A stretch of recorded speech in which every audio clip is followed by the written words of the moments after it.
Hello, everyone, and welcome to the first episode of the Miranda Ayim Podcast.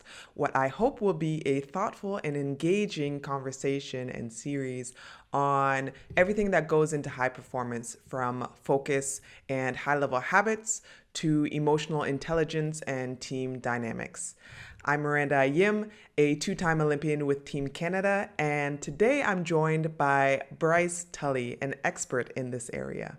Bryce is the co-founder and CEO of innerlogic, a platform devoted to helping organizations optimize their culture, leadership, and emotional intelligence. He is also a mental performance coach with the Canadian Olympic team, specializing in team dynamics, self-regulation, and environmental design.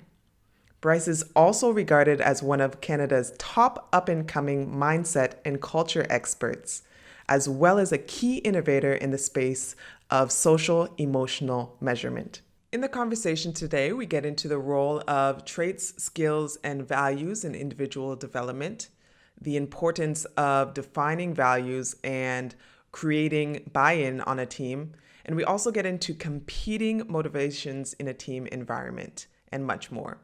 I really enjoyed chatting with Bryce, and I hope you enjoy the conversation. Well, thank you, Bryce, for being here today. I'm so happy that you were able to join me. Oh my gosh.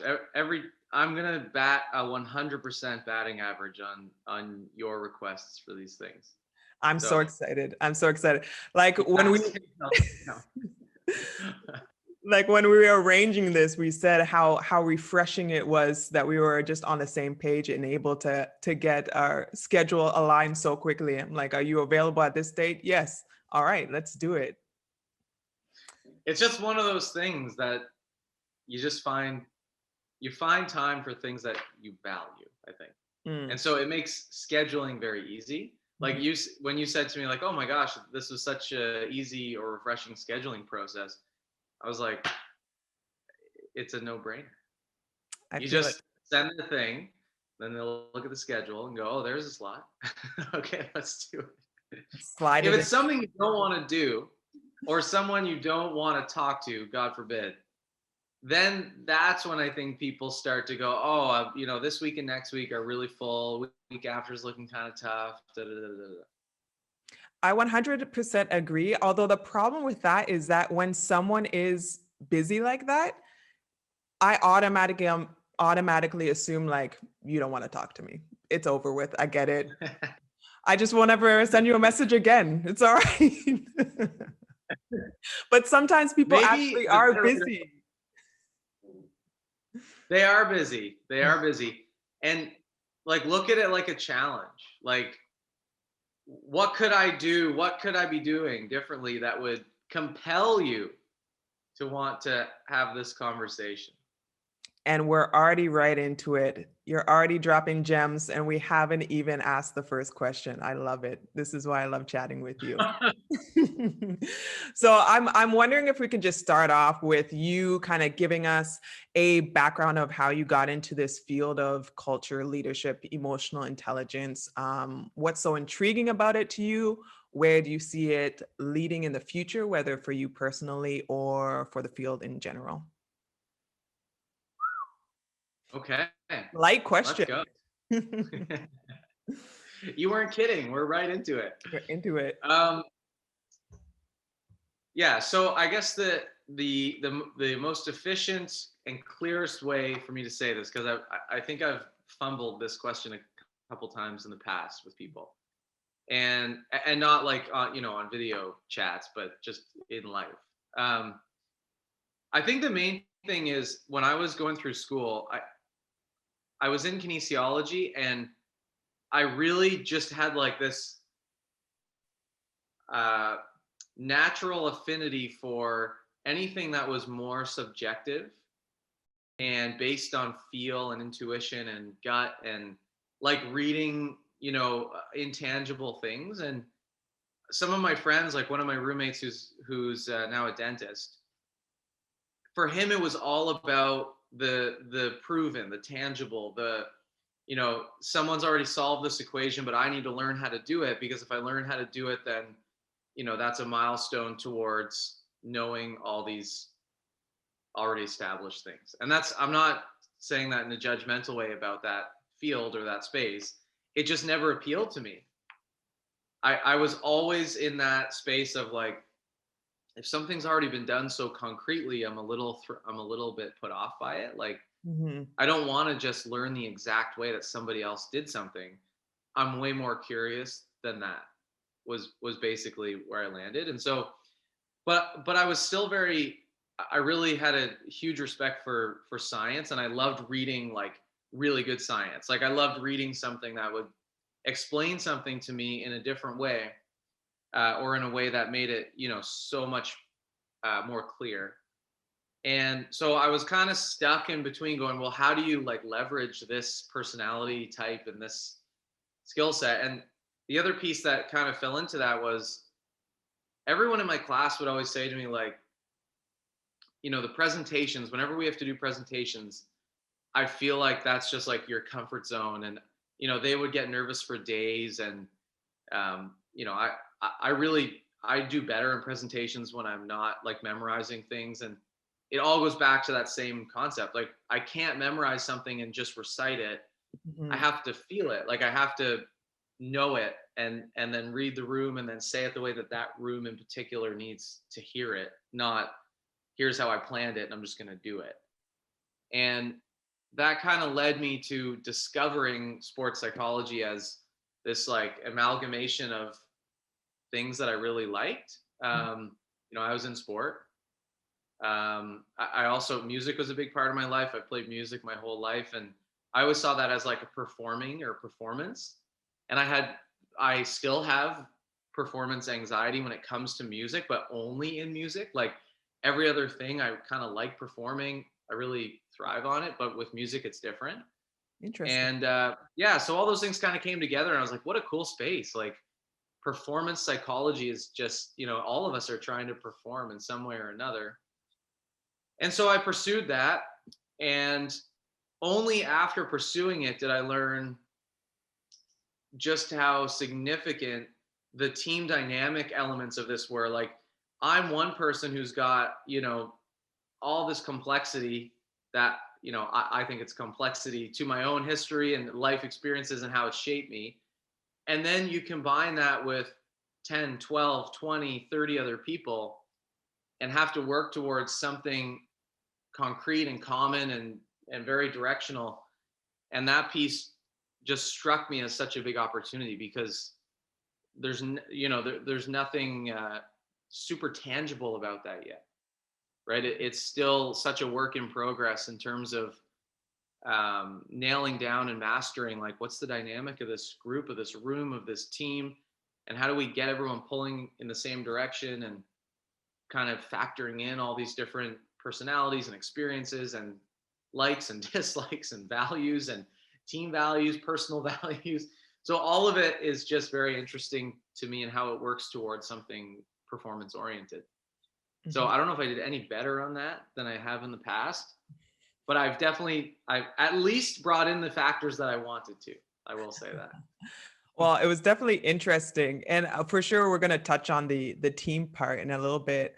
But I'm curious because it's such a strength to actually consciously kind of set aside memorizing things, and as far as like performance goes, what is this just like an ingrained characteristic of yours that you embrace this like being in the moment, reading the room and reacting like that? Because those are all performance skills that most people have to learn and learn to embrace and not run away from, and it just seems like it came naturally to you. So have you ever mentally broken down why you are that way, or what events in your life maybe prompted you to embrace that? I think there's a couple of traits that really, um, what's the word? Not predict. In some cases, like empirically, they do predict certain behaviors, but they're more probably correlated to why I act like that. I think personality does have a big part to do with it. Like I score very high on openness to experience. So like new things are exciting for me. Like, it's very easy for me to look at something new or something that's changed or, a situation which we have to adapt as a challenge, as like a new journey to solve or a new puzzle to solve. Um, Whereas, people who score very low in openness to experience are much more keen to stay on the course that's been set and to stay on that path. And, it's tried and true no matter what. And, when you're working with other people and when you're working as a staff, that's where it becomes really complex because, there's situations even with our team, like the national team, where when things change in our environment, my first inclination is like, let's roll with this change and just, you know, totally change course and just do this the best way we can. But there's always going to be other staff members, players, people who are like, no, like we had a plan, like let's stick with the plan. And if we're off the plan, that must mean something's wrong. Hmm. And that's, I totally appreciate that. And I think those people typically tend to score quite high in conscientiousness. Mm-hmm. They really pay attention to those details leading into an event. They things happen in their brain in a particular order. And when that order gets rearranged, it's very difficult to feel confident that this is, a situation in which I can excel in, because the situation that I excelled in my mind leading into this was completely mapped over top of it looking this way and being in this order. And so, I think just building, there's always downsides to this stuff too, but I've always felt grateful for the natural confidence that I have to do something kind of on the fly, basically. Mm-hmm. Absolutely. I find myself straddling the two personality traits that you kind of sketched out: conscientiousness and openness, which I guess was kind of popularized by Carol Dweck with her growth mindset versus what's the other one? Fixed mindset. Yeah. Yeah. But the thing is that we're not necessarily one or the other. We're a combination of both, which totally makes sense when I'm entering one situation and realizing like, okay, yeah, I'm open. Let's roll with the punches. We can fix and adjust, that's cool. And other situations where I'm absolutely no, this is what we said. This is what I want to do. Exactly like you said, let's follow the plan and let's stick to the script. And then it's interesting to see the interplay between those two, especially as you said, as that gets multiplied by 12, 15, 20, however many people you have on your team. And then that's what creates the culture vibes. Yeah. And these things they're continuums, right? They're not like the one of the biggest misconceptions that I've seen popularized recently is people putting out articles saying how to work, as a leader, how to work with introverts. And there's no such thing as introverts. You can't be 100% introverted. If you were, you'd be in an incredibly, when you look at the traits or the characteristics of the introversion trait, if you had all of those traits at 100%, it'd be a really unrealistic scenario. And we know very, very, very few people live in that space. Mm-hmm. So everyone has some elements of both, right? So you're on a continuum. You can score higher up the continuum on extroversion or more down towards introversion. But that doesn't mean you have 100% extroverted or introverted traits. So there's always parts of you that function more on that other side of the continuum that create that nice balance that you need. So you might be 90% extroverted as an example, but in that 10% of the time, you need a few minutes by yourself to recharge, or you like to be alone before you go to sleep, or you really appreciate time in the shower, or like just these little things that help you not be a head exploding extrovert that needs stimulation 24/7. It doesn't exist. Yeah, absolutely. So it's how these things kind of present themselves and show up. in different situations, and learning about yourself to that level, or to that level of granularity, is really challenging, right? Because people love to create these binary situations like, oh, I'm an introvert and my wife's an extrovert, so that means that this, X, Y, and Z. And it's like, well, no. If that's your approach, you're going to run into all kinds of confusing situations that really dispel that model.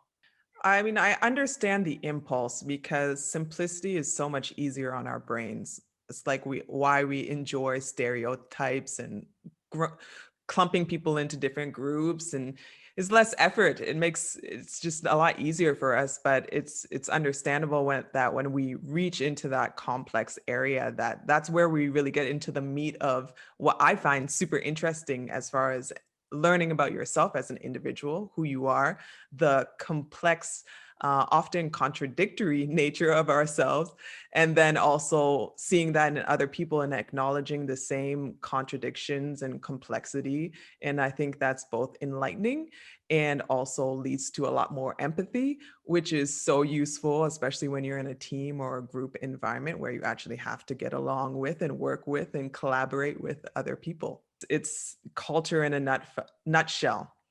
Speaking of Mm-hmm. nutshells, how exactly, what Oh, a I can't wait segue. for the next part of this. Let's go. I don't have a nutshell analogy, but I just wanted to know, how would you define culture, and why is it something that's worth noting or paying attention to? Yeah. Oh man, such a big topic. Culture is a lot of things, and it's hard to boil it down, and it really feels like a moving target to a lot of leaders, companies, teams. So, I, for my own, this goes right to your last point. For my own sake, I've had to, look at it a certain way, and that way is a more simplified way, to just feel any sense of confidence or clarity in dealing with it. So I totally appreciate what you just said about, the cause of why we do that, because I've done it in this case a lot. Mhm. Um, I think there's a few parts to this equation. Um, I always believe that values, skills, and traits are like the ultimate sort of trio, when it comes to both people and to groups. And it's how these things interact with one another that really start, to unveil the culture of a team or of a group. And of course, there's all kinds of things that you can do, that, there's lots of good strategies and information as to how to patch on certain externally driven things that, help a group work towards something in a unified way. But that, to me, doesn't change the fact that, the personality traits in that group are going to show up at some point. They're very innate, distinct attributes of each member. The values of each person play a role in that process, despite the fact that you might have great values on your website, and you might do a great job with values, in your in your organization, and you try your best to instill those as to embody, what your brand is, or what your team is.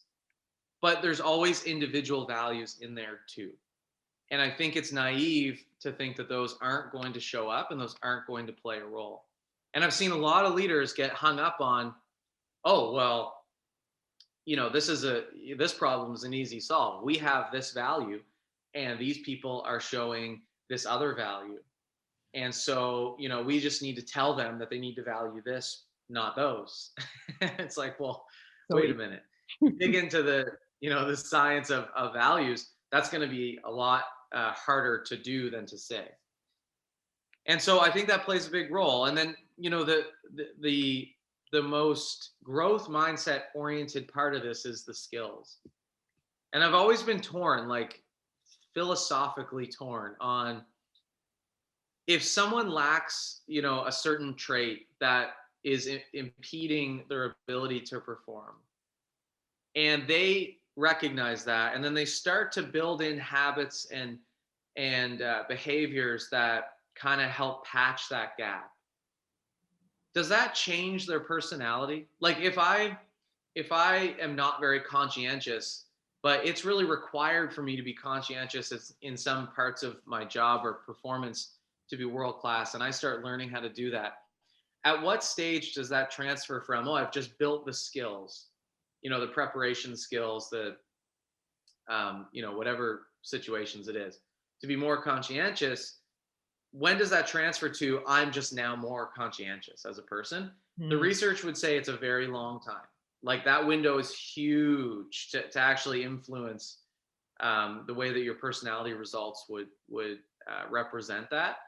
So for that reason, skills are super important, because from our experiences on the national team that you're not changing people's personality, but if we create the right environment and we have the right things in place and we work on it all the time, for 4 months of the year, we can utilize skills that really patch over some of these things, values, traits that are not acting in service of our goal. If we leave that environment and we're apart for long enough, those things will go away. Just like any other skill, right? Like if we go with the national team and we practice free throws 5 times as much as any other place that you train, and we use mental training as part of it, physical training, and all this other stuff is layered in there, it's like, great, that's probably going to get better if we have enough time together. You leave, you stop doing it, it goes away. And I think that's the role that skills play in this. You want to build skills for long enough that they become habits and they become, they enter that automatic system. But you got to get repetitions in, or skills will go away. So those are the 3 things at play: values, skills, traits that always show up in some way or another. And just very quickly, I just add on top of that, the social strategies or the social emotional strategies of the leadership and of the group then have to take that like conglomerate of things, and it almost looks like a lava lamp, like moving in a certain direction.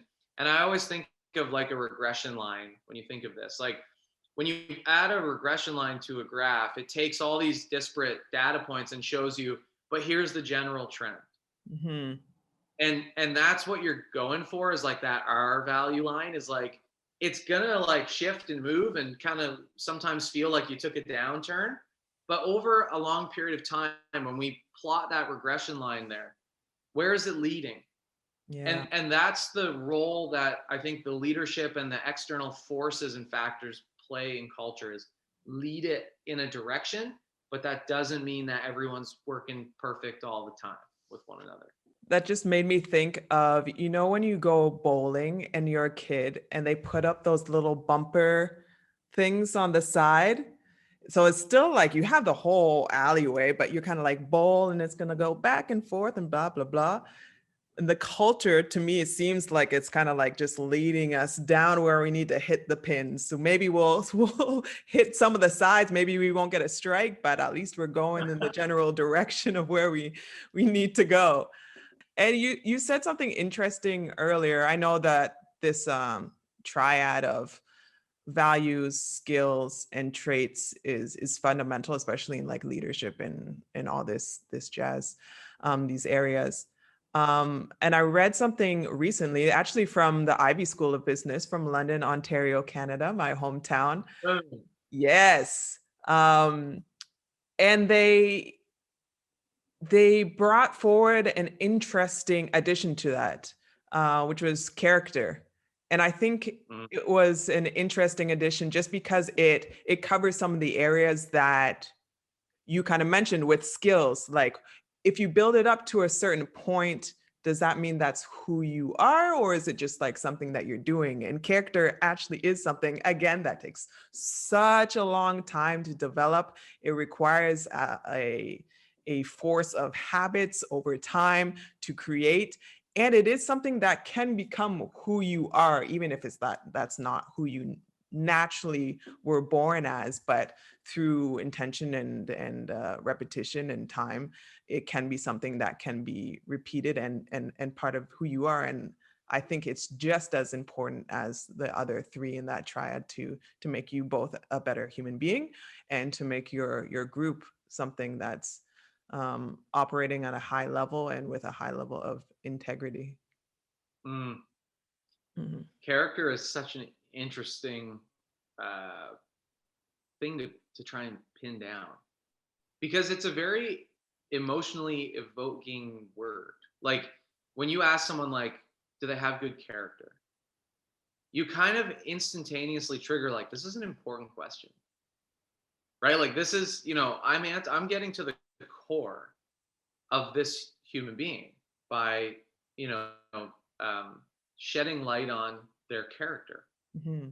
And so a long time ago, 4 years ago, or 3 or 4 years ago now, Mike, our co-founder at Innerlogic, and I, the first thing we ever did was called character code. Mm. And it was this like, I mean, it didn't really go anywhere in particular. it helped to kind of propel us into this, what Innerlogic is now, which is good.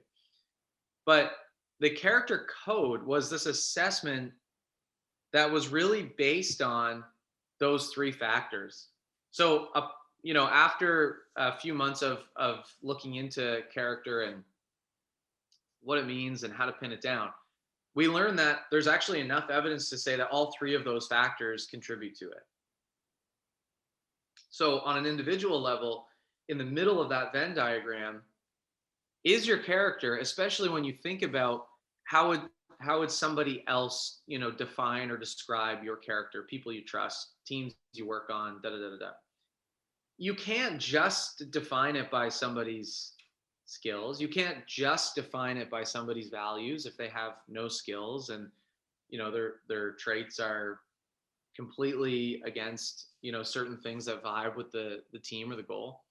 And you can't just do it by their traits because those are very difficult to change. But nonetheless, character does encompass, in my opinion, elements of all three of those things. So I think you're bang on in that. I mean, when what I'm saying is triggering character for you, I don't think that's at all a coincidence. I think those things are all involved. Would you agree, disagree, challenge that? Yeah, I think it's interesting. I'm still struggling probably in the way that you mentioned philosophically how exactly skills fit into that, feed into character, because my initial reaction is that character can't be based on skills because skills to me, I guess it depends on how you define it, is not action. It's like something that's like, I don't know what the word would be, but it feels like character has to be above skills, just what you have to offer. You know what I mean? It Mhm. seems like, yeah, it seems like skills is something that you offer, and character or traits or whatever else is what you are as a person. Mhm. But how would you define skills in this situation? Oh boy, this is a good one. We're going into a rabbit hole of pure pleasure here in terms of like the conversation and where it's going for me. Awesome. So I'll say this. So I work for Hockey Canada. I've been to a bunch of different events with them. And including work with the players who are um, in the mix and on the pathway of the World Junior Team the upcoming year. Yeah. And we let's say we go away to Sweden or something for a month, and we're together all the time and doing stuff every day like we would as a team. And at the end of that event, a couple weeks later, you get a form that says, we're doing character assessment or evaluation of the players involved. And Mm-hmm. for every player, they ask you to pick 5 words that best describe them.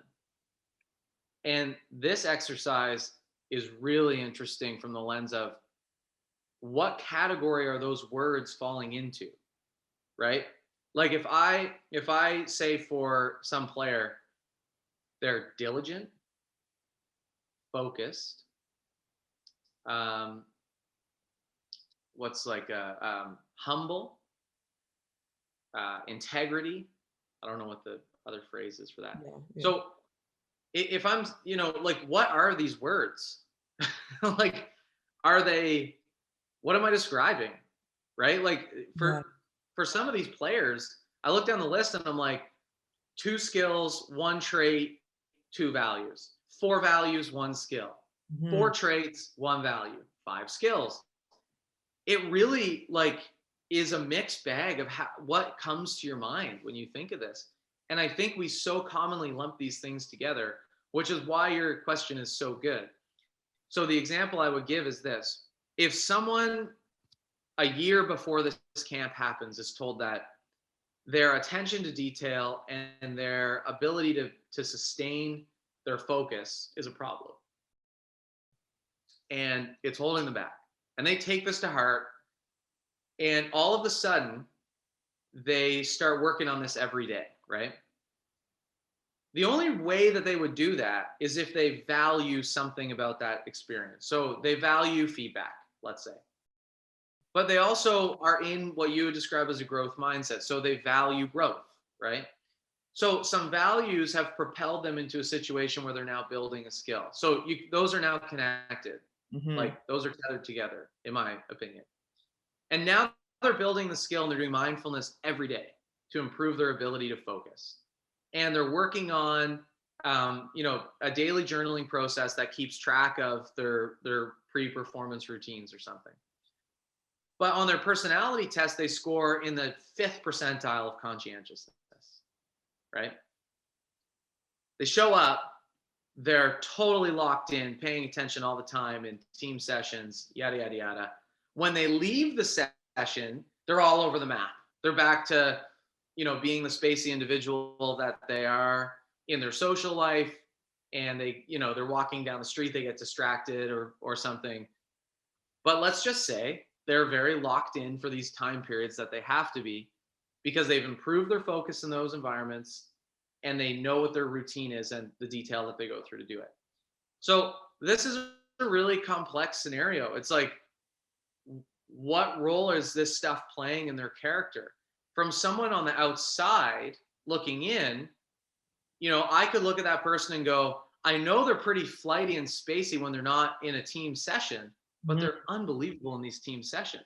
So what I'm going to call that is discipline, right? I see it as something actually maybe different than it is because I'm noticing these other factors. So I don't know what the exact answer is for sure, but I do know that if you can improve your skills to some degree, it will impact, in my opinion, the way in which your character is at least perceived by others. Mm-hmm. Whether it's influencing your character to your core, like fundamentally changing who you are, is a deeper philosophical question. I do think it impacts the perception of your character from others because it shows you're willing to grow. It shows that, you've built a skill in a certain context, and that resonates with people. Like it just does. I don't know how else to describe it. That's what I felt when I filled out these forms. No, that's a beautiful way to put it, because you do see when you kind of lay out each of those characteristics and skills and traits that, yeah, you do see some overlap when you put it in that context. You know what always throws me off in the world of, especially sports, because I see this often, people who are so focused and so like killer on the court and disciplined in the gym, and then other parts of their life, they're the complete opposite. Like, could not discipline themselves from getting off their phone or eating whatever the vice that you want to insert in there is. how can one be so high performing in one area and totally drop the ball in other areas? Oh man, that's another biggie. I think it's, like the people in the psychology or sport performance psychology world who take a more humanistic, holistic view of the skills and whatnot that we're in the business of helping people improve and enhance, Mm-hmm. would say that you are trying to impact the fundamental way of functioning and behavior that kind of transcends those barriers or those contextual barriers. So you're training that skill as a skill in the human being, and that applies on the court or at the dinner table. Yep. There's other people who I know and work with and trust that actually take the approach of training the performance persona. Mm. So you're literally creating a separation between the two. And I've even heard of strategies where it's like, well, what's the symbol for when that persona kicks in? Is it when you do your final, you tie your final lace? That triggers this different mindset and being. Yep. Or is it more natural than that? Or is it this, massive desire and, level of passion in a particular space that's high enough to get you into a different place whenever you're in it, right? Like, is it a goal orientation thing? Yeah. Where you want it so bad and you're so competitive that it drives you to new heights in this context, but not in other contexts. So there's a lot of different ways to view that. I think we're totally naive in general if we're thinking there's one approach that's going to work for everybody, right? You should change the way your brain functions, and that's going to apply court and dinner table and everything in between. That's not going to work for everybody. There's just other forces at play. The level of drive and competitiveness that some people have is astounding. And I think it has like real superpower type attributes in it that just bring people to totally new heights. And you just see them switch on in this context. And I think that's wrapped up in a lot of deep things. Like, a lot of athletes, sometimes to a very unhealthy degree, identify themselves with their outcomes and with their performance metrics, and that's who they are. And that can put you in a really interesting, intense place when you're working in that context and training. Doesn't necessarily mean that it's going to apply to other places, because you don't identify with someone who's the best at having dinner with your friends. I'm that person though. Like, I'm the more holistic version of this. Like, I do take pride in being, focused and attentive and switched on, whether it's with friends or with a team in a session with you or a team session, because it's who I want to be as a whole. I value it. I don't think everybody's like that though. I think they do have different worlds that they live in, and sometimes it's out of survival for themselves, because they can't possibly sustain that level of mindset in all the different contexts of their life. Yeah, that's it. That last part that you said is very interesting. Like, you can't be 100% amped up and focused all of the time. But I think I fall in the same area as you. I prefer consistency, and I think throughout my career, I have hung my coat on just being a consistent performer, someone that my teammates, my coach, can trust and depend on, regardless of what's going on, whether we're up, whether we're down. And it's the same off the court. Cognitive dissonance bothers me. If I am like this on the court, what is the difference between when I go home and what I'm doing on the court? If I think this is important in my daily life, why would I not show that on the court? And if I find this important on the court, and vice versa.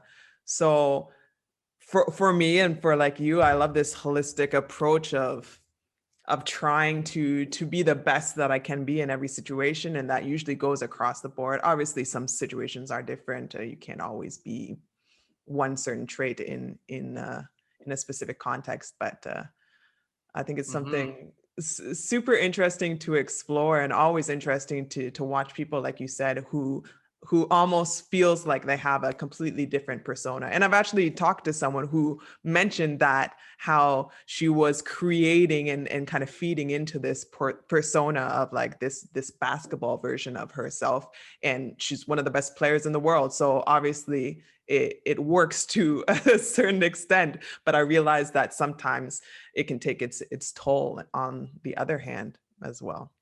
I think the mental strain, like the actual um, the load, like the mental load in that strategy is very high.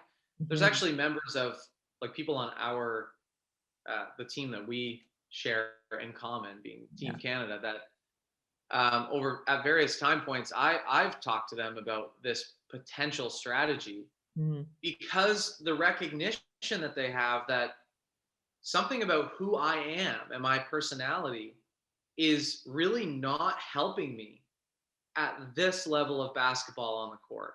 But Yeah. it's so hard to change that because it's who I am, that I need to almost work on this and patch it on only in this context. Mm. And that's a real thing, like that, that's a skill, obviously. That's where skills come into play.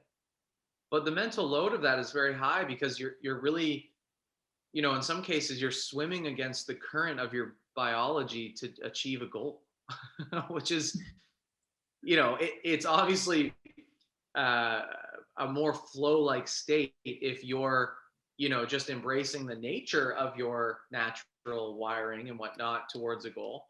But Mhm. there are cases where people are like, it's just not working. Like, it worked at this level, but now it's, maybe it's like to crack the 12, the roster of Team Canada, there's a gap there. And filling that gap is tough because it's like, do I change who I am, or do I just do this thing better on the court? And sometimes in the time frame that you have, it's let's work on building the skill just in the context on the court. Yeah, what a conundrum. I think people find that in not just in sports, but probably in the office space or school space, where you feel like you don't necessarily have the skills to do what you need to do, and you kind of create a mighty Miranda to accomplish this task. And I wonder, does it have to do also, and you speak about this quite a bit, with motivation as well, like the different motivators that push us towards different actions? Like if you're the type of person that can't just naturally do this and naturally flow into this state, but the motivation is high enough, does that supersede that inherent lack, for a lack of a better word? I'm thinking of the different versions of motivation on that spectrum. And I always put motivation in the context of their self drivers, right? We've talked about this lots. But as you get more to the more powerful, sustainable levels of motivation, which always is in the context of self drivers, you do get to the final two tiers is like it's I do this because it, I can't remember the exact phrasing, a representation or an embodiment of who I am, right? Like you get to that level. That's kind of different than what you're saying. It's more on the other end of the motivational spectrum of I'm doing this because I want the reward, right? I want that extrinsic reward.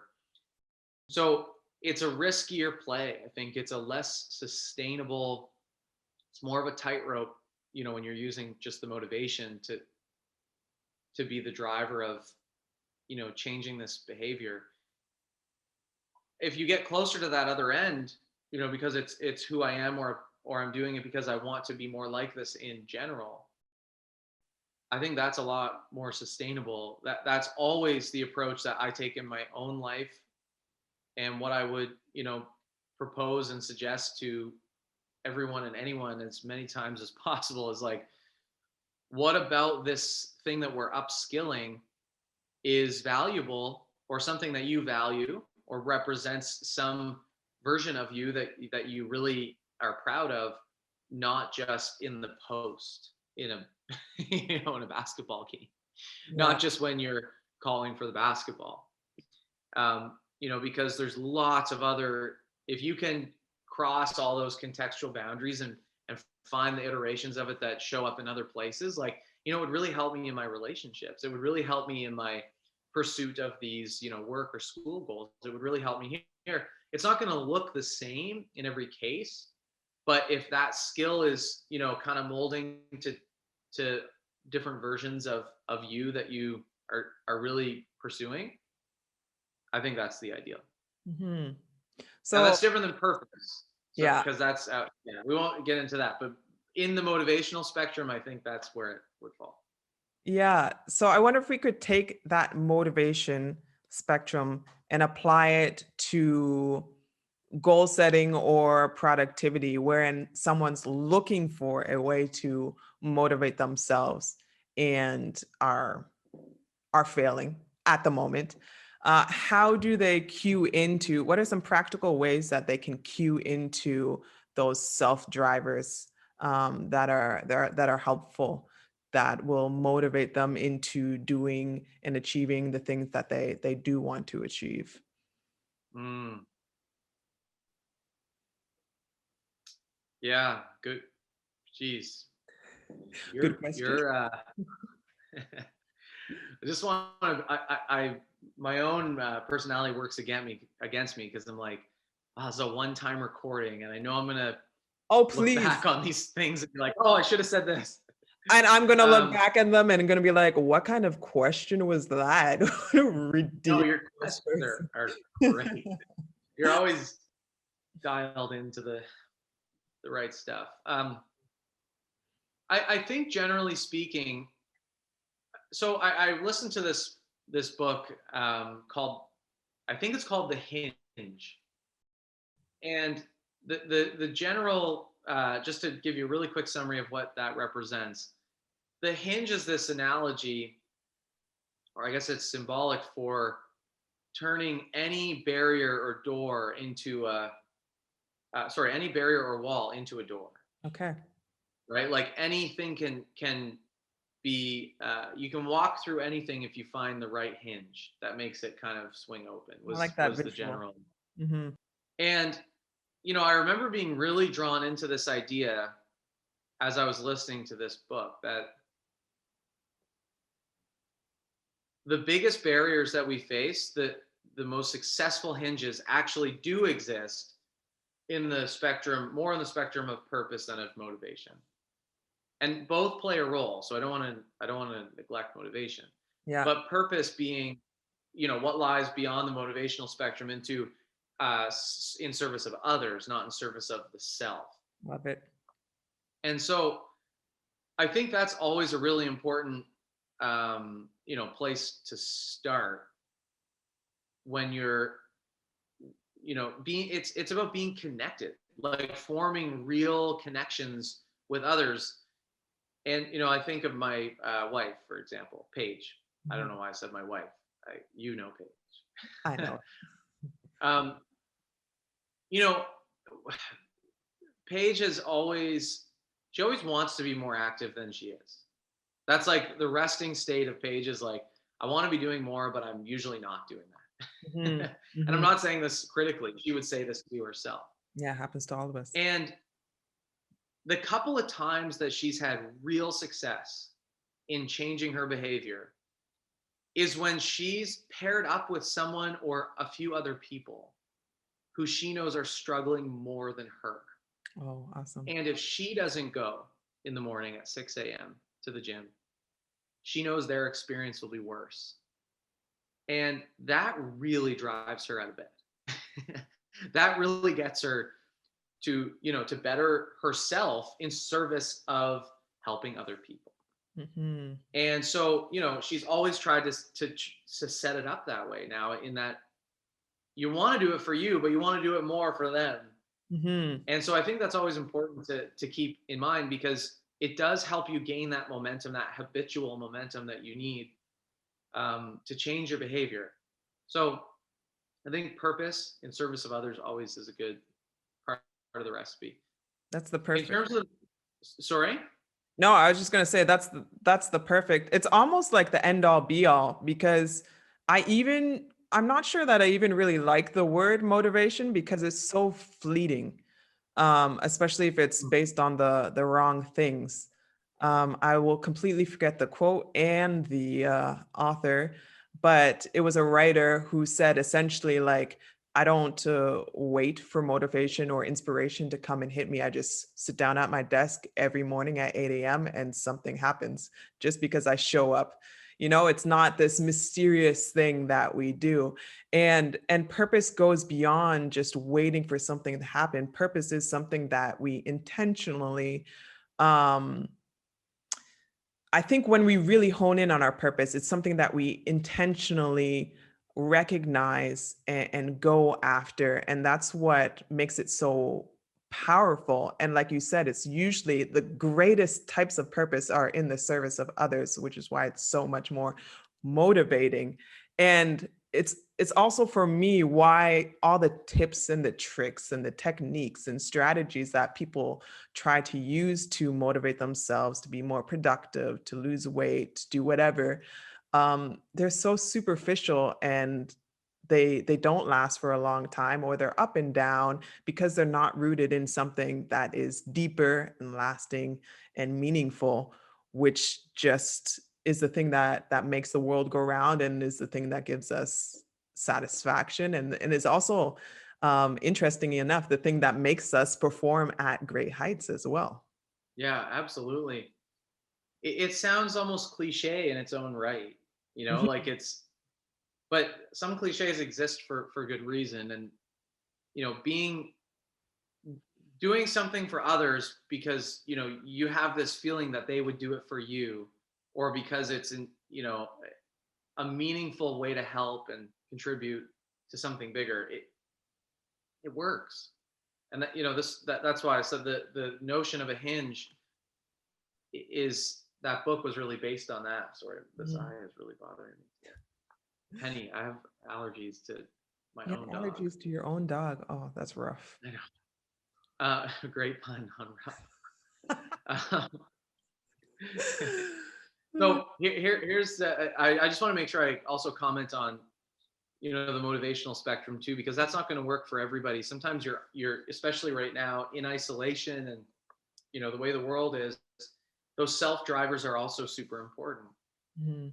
And we're always up against it in a way, because good behaviors feel bad and bad behaviors feel good most times. Mhm.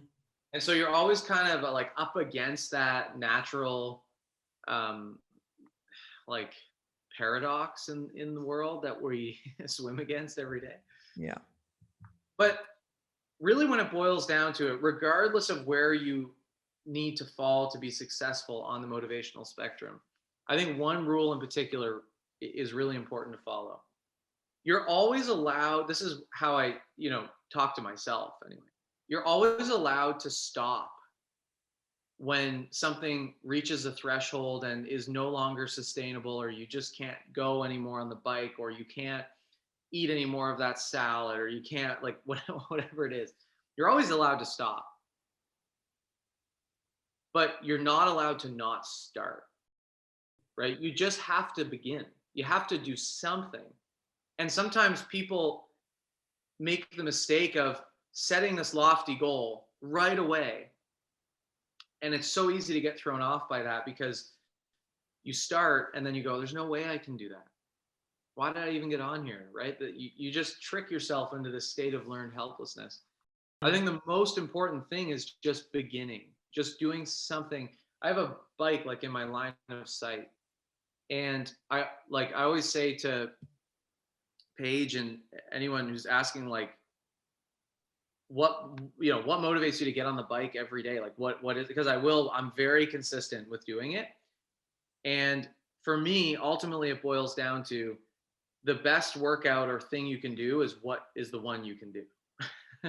Like, it's not about, I'm not going on there saying I have to get to 400 calories or it's a failure. I'm getting on there going, I have to start biking. And if I really hate it and it's miserable halfway through, I'm always allowed to stop. But I'm not allowed to not start. I have to start, right? So I think that's, for me, always been a successful strategy in just reducing the pressure, taking the load off of it's this, this mission and everything's on the calendar and has this, that works for some people.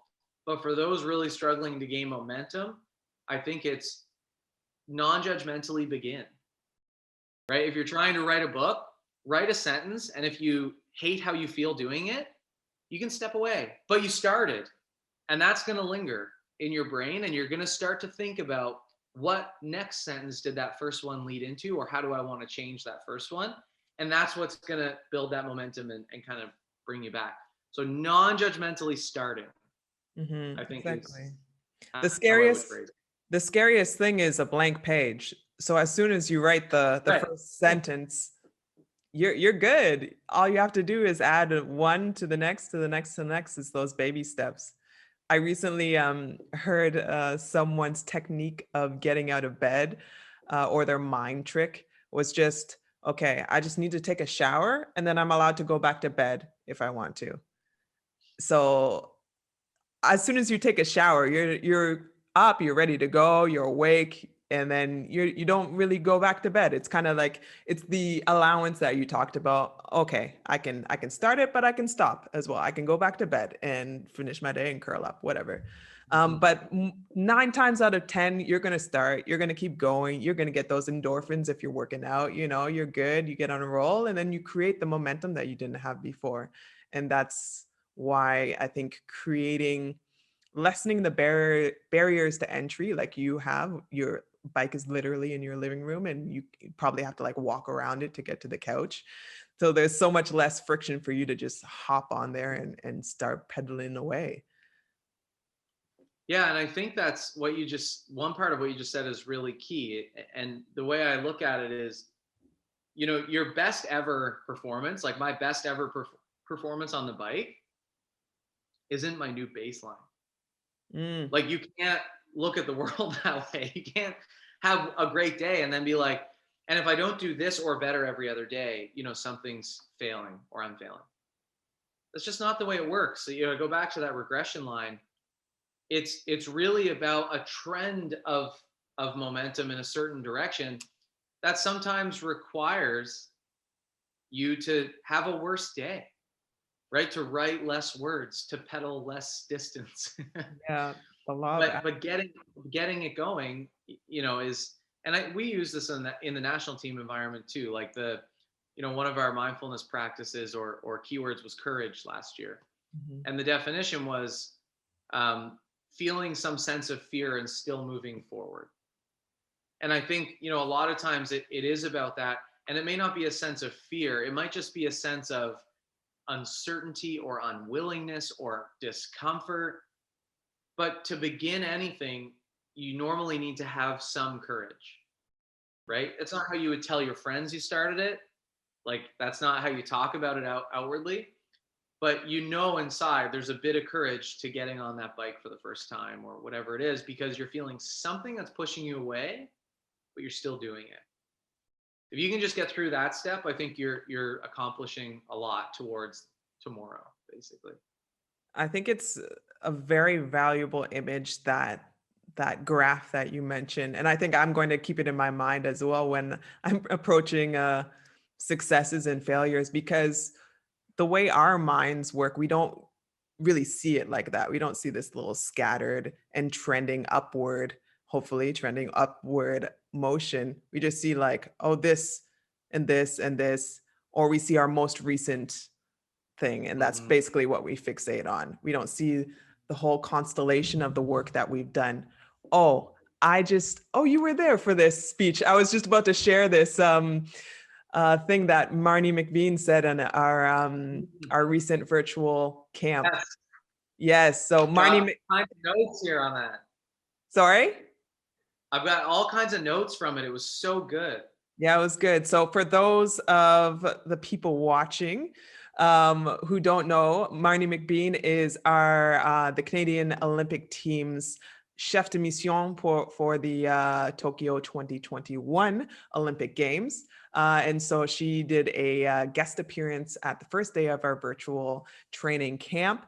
And she was talking about, well, a wide variety of inspirational things, but I loved this image that she gave. She was talking about a to-do list. And she's like, as you check off these things, where do all those completed tasks go? Do they go into the garbage? Are they lost forever? And she's like, no, they go onto your done list. And it's like this pile, this resource of all the things that you've done, you've completed, you've learned. And that's all of those are resources that you can use going forward. So we're so focused often on the to-do list, what we have to do, what we lack, what we're unable to do.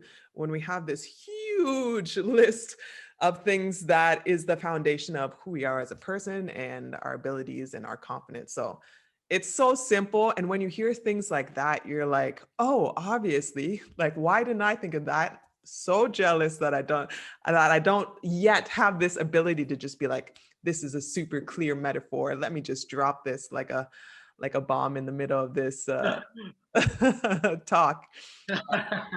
I really It enjoyed takes that. a lot of, yeah. It Yeah, and I think that's why, like the research would call it vicarious experiences is such a common pillar of confidence, right? Like, just whether it's imagining those things happening or remembering or going back through a journal that mentions all the ways you've grown and learned and changed in a time period.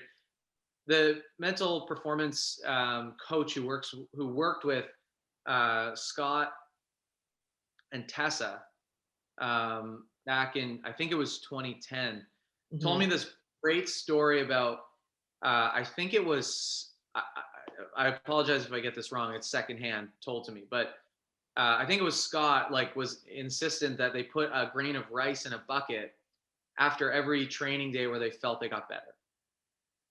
And he somehow, this was kind of like off the radar, and it was something that he was just really keen to do. And then the morning of their gold medal skate, he took the full bucket of rice and put it in front of Tessa's hotel door. So when she walked out of the room, the first thing she saw was this bucket full of their growth, basically, okay, right, in their mind. And it just had a little reminder note on it that said, "We've done the work." And I just thought, like, oh my gosh, that's how you really draw into that list that Marnie's talking about, that done list, right? Yeah. But all the technology set up to let us fail here, right? Even to-do lists that you use on your phone or your computer, it kind of just goes away. Yeah. So, yeah, I have so many awesome notes. The other thing she said that I loved was, we don't have time to leave things unsaid.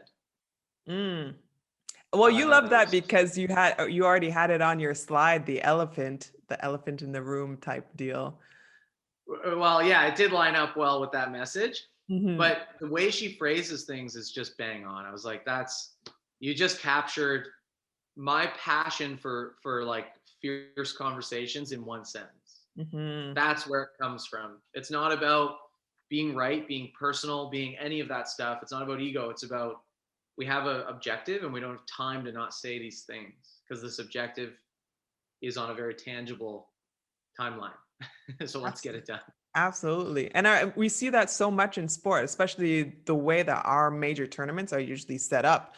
We're sometimes playing back-to-back games. We don't have time to like dally around the issue and like hum and haw and hope that it gets better, because it usually probably won't unless you really address it. So yeah, totally. Speak what needs to be said, especially even on the court. It's second to second. You only have literally maybe 2 seconds to speak to your teammate before they have to like get back on defense. So you say things the way they need to be said and the way they need to be heard, especially in loud arenas. Sometimes it's not always in the right way, but hopefully you have enough trust and connection between you that it's going to be received in the right way.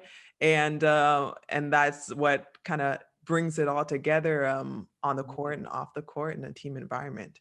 And that goes back to our very first question, which is you asked about culture and what makes it up. And that moment that you just described, having very little time between performances to say what needs to be said, for people to handle that properly, be flexible, not take things personally, all of that, like that is a key performance indicator type moment in how well a group is going to do at an event, right?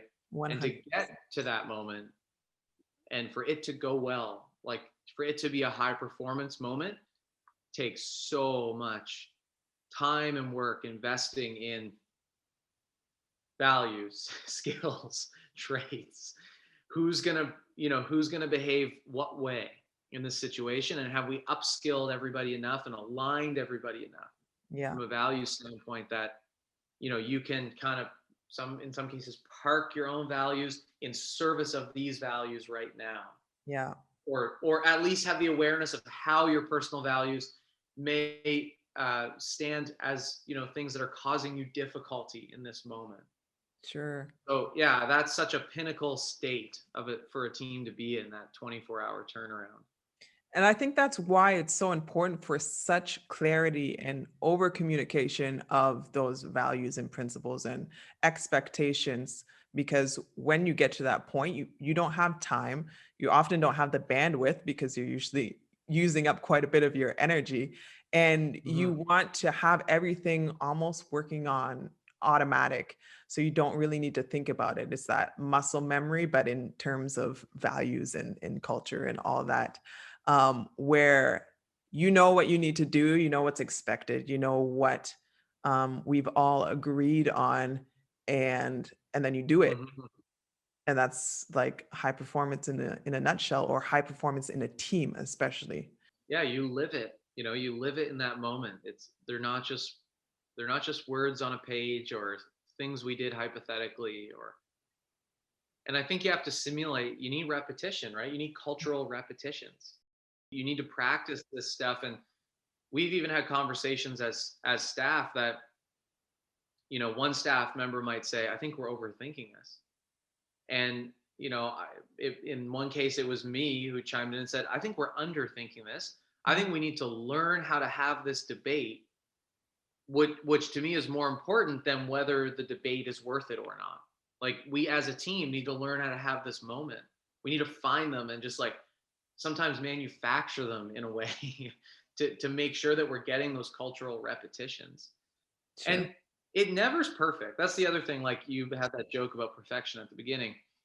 I remember we did, in Belgium, we did that session 3 or 4 days before we played on, it was about building empathy for the different scenarios and roles of people in the room.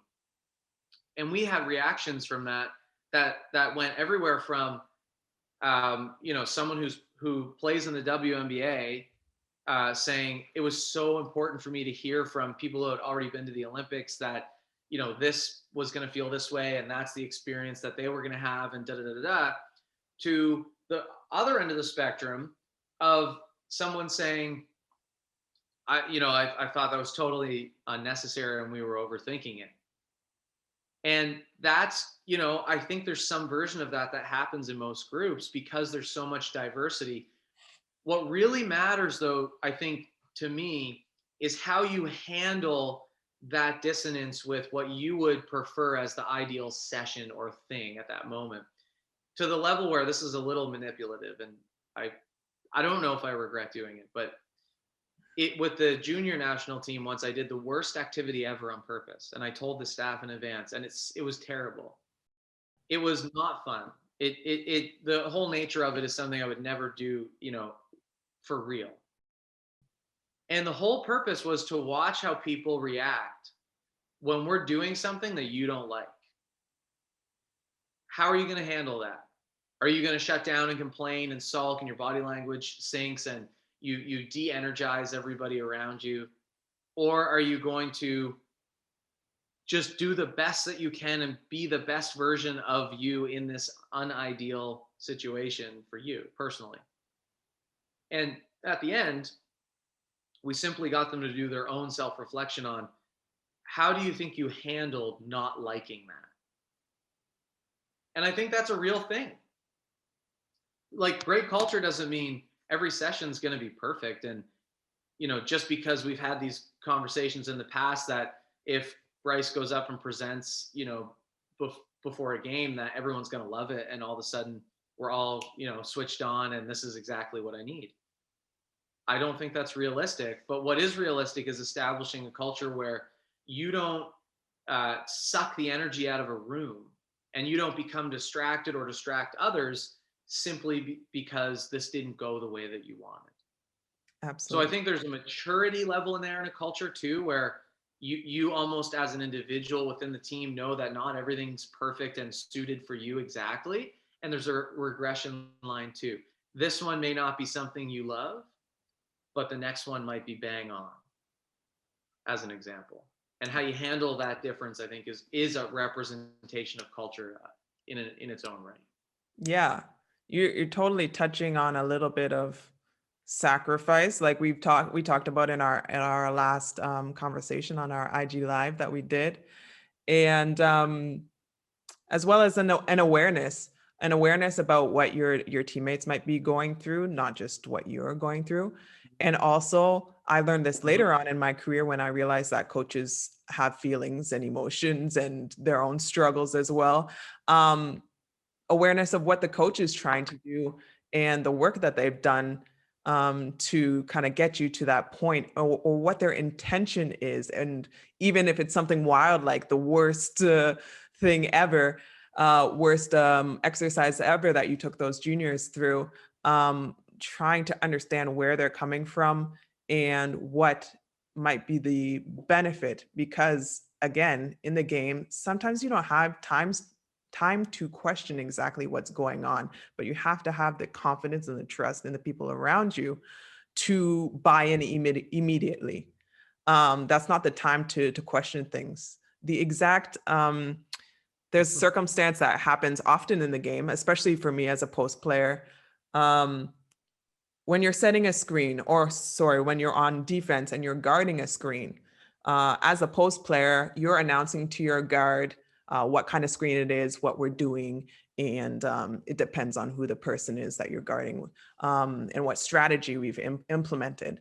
So I'm the one that's communicating, and the guard has to trust me to know what side the screen is coming on, what we are doing if it's changing from person to person. They need to hear it and they need to react. And there have been times where they hear and they're like, oh no, I'm already doing this, I don't want, and they're in the middle of the action and like resisting. And I'm like, no, I'm already committed to what we said we were doing. And if you go your own way, it's going to be too late and it's going to mess up what we're doing. Even if it's the wrong thing, even if I said the wrong thing and we two do the same thing, it's still going to work out all right. Or necessarily all right. It's going to be something better than one of us doing one thing and the other person doing the other thing. So it's that connection of trust, listening, responding, and doing. And on the opposite side, when we're both on the same page, there's a type of flow that goes into it, and you're creating this culture of, I guess it's the essence of the perfect performance, which doesn't exist, but where everybody is bought in, doing the same thing, assuming the best of people, and making up for their mistakes when a mistake does happen. But at least we're making mistakes in the right direction because we're Yeah, on the same page. You know what I mean? totally know what you mean. And it's this phrase buy-in, I think, is like worth investigating a teeny bit for people in Mhm. the leadership space, because like there's stuff that I've done that, I could even predict going into the room that there's a couple of people who won't be bought in to the philosophy or the way in which we're doing this thing. But in order for me to go in the room with confidence and execute anyway, despite that feeling, is having trust in those individuals that they're going to use those skills that you just talked, the awareness of how this is affecting others, the awareness of why this is important on a program level, so forth, right? if we have that trust, you know, it's very, I feel very confident that this isn't going to get derailed by this. And in some cases, the mature thing to do, and we've had people do this in our environment lots of times, is to respectfully challenge or question, you know, why we're doing what we're doing. If you really reach that threshold of, it's not just that it's not something for me, it doesn't fit my style, it's, I don't think it's good for everybody else either. Right? Once you reach that level of awareness, yeah, maybe you need to challenge and question it. And that's a really good conversation most times, as long as people don't get, you know, defensive or whatnot. Yeah. The other thing that you mentioned on that I think is really important is, you know, like if I'm going, I'm just using myself as an example because it's easy, you know, because these things have actually happened. But if I go in the room and, you know, I'm going to present on something that's a little bit outside of the box, or, you know, I'm trying to put a creative lens on something, there's certain people like yourself that are so open-minded, and, you know, I think have that openness to experience mindset, or that growth mindset at a minimum, that it's very, you know, disarming, like for me, right? Like that, I know that this is going to resonate to some degree because, you know, Mur's going to think about this 10 different ways and turn it into something probably better than it was when I walked in. There's a big problem though if every single person is like that. So it's also important to not get caught up in, just because, you know, it made me feel more comfortable with some people, that we should start judging the other people because they're not like that. If everyone's the same, we're going nowhere. That's just, you know, a fact, I think, of any team dynamic. It's more so about learning the strengths and advantages that these different views and personalities have. So even the person who's in that more pessimistic, questioning mindset, 9 times out of 10, they've got a really great point as to why they're questioning it. That could benefit everybody else. We just need to find a way to lean into that. I really don't think you're striving to get everyone in the room in that exact same mindset of like, yeah, great, you know, pitch whatever, and I'll find a, you know, an optimistic lens on that. I don't think that's going to be successful. I think it's very successful if you have different sort of pockets or pods of perspectives that can work together. And I always love the quote, you know, as a leader, it's not about being right, it's about getting it right. And that's how you get it right, is actually diversity of perspective, not here's the thing and everyone hop on board, you know, blindly. So then when you're working from that diversity of perspective and you're implementing certain values or trying to build a culture, say you're building it from scratch and you have all these different people with differing perspectives, different traits, skills, whatever, everything we've covered so far. How do you bring that all together and focus that? I know we've been going through this a little bit with our own team as far as developing our purpose for this upcoming Olympics with this specific team at this specific time. But maybe describe how you bring those elements together so that everybody is on the same page as far as the spot that we're operating from. I think it's very gradual, micro moments of safety, of openness. You come in with that lens, and you're not going to, you know, you can't just ask someone to trust you, right? That defies the laws of trust.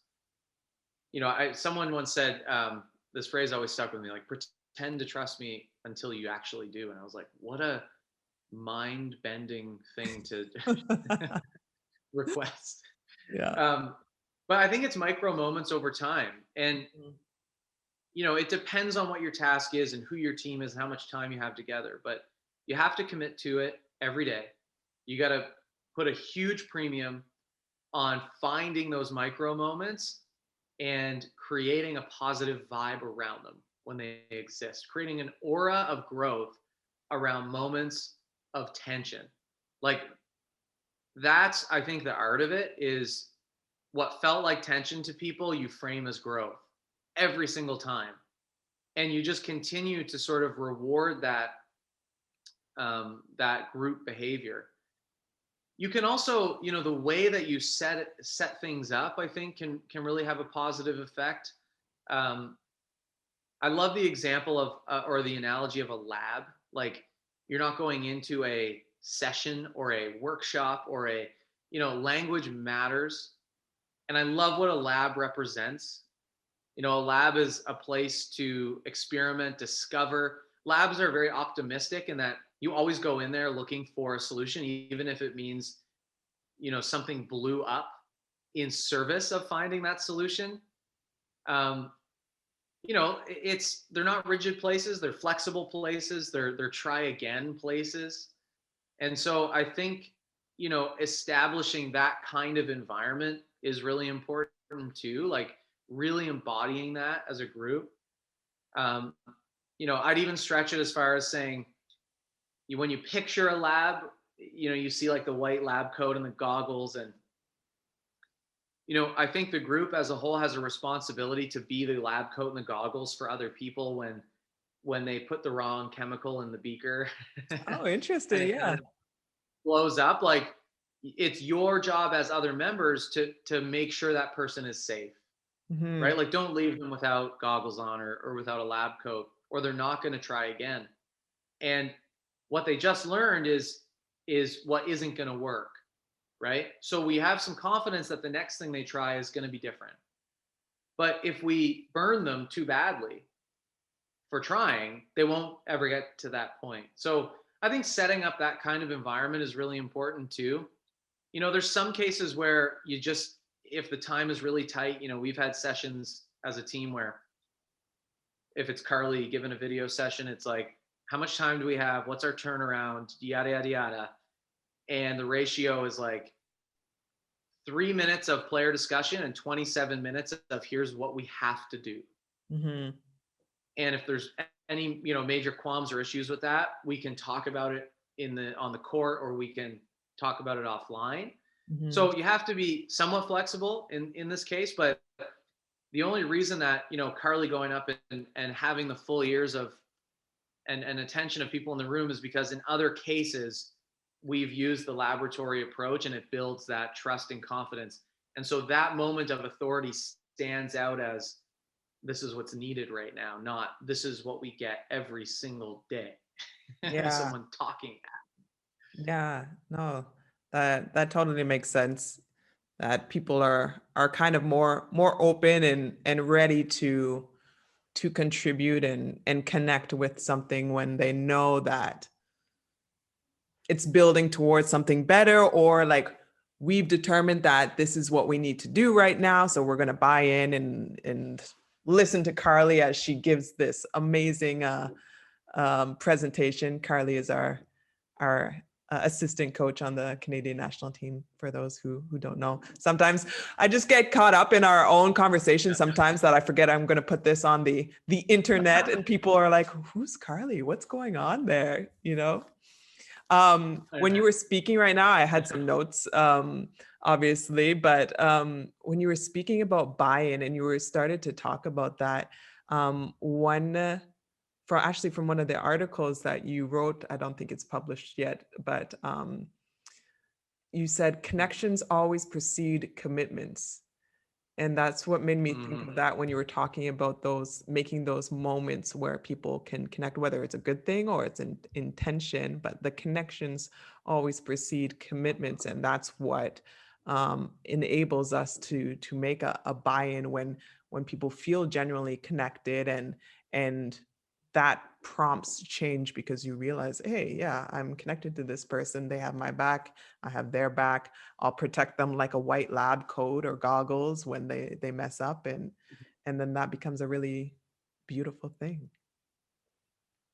I think so. Yeah. I mean, I believe in that fully. Like, connection, does precede commitment. I think it's a big mistake to expect commitment without it.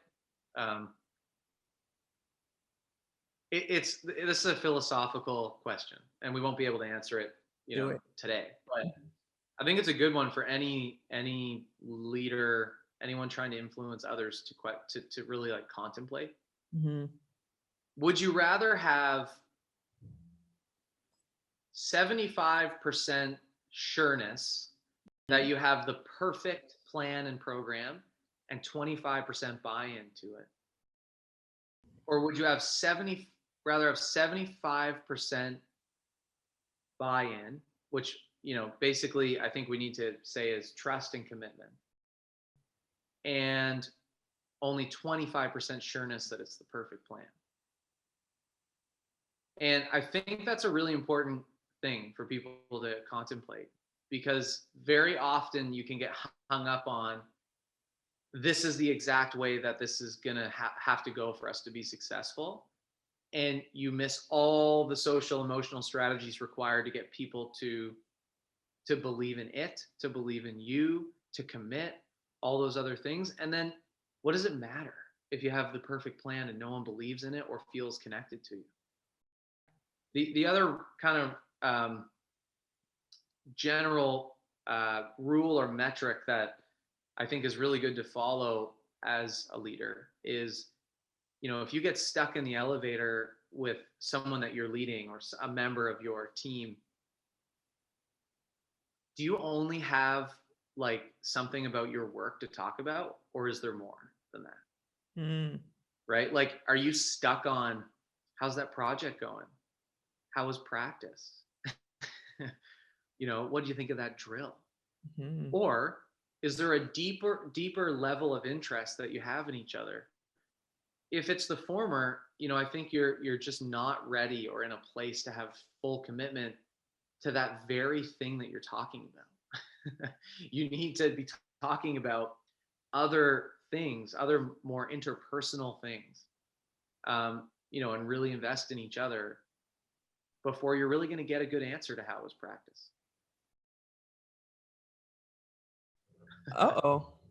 Oh, look at that. Your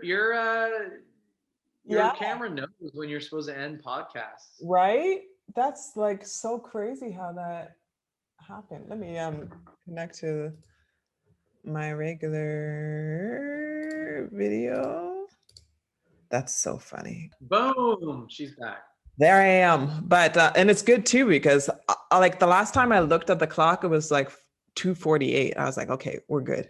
And then I just looked, I was like 31. Oh my goodness, we need to stop. That was perfect. Just keep going. Oh, so good. Well, thank you so much. Sorry if I overshared. I know it's I should say this. We're reversing this relationship. Anyone interested? And I'm going to ask Miranda all the questions for an innerlogic specific conversation. Excellent. Let's do it in the near future. So for those who are done with my perspective and are like, well, I liked it when Mur talked, that's the thing that you should tune into. I'm not sure that it's going to go that way, because I really enjoy. No, it will. I'm going to make sure. I guarantee it. I'm done. I've shared all I know.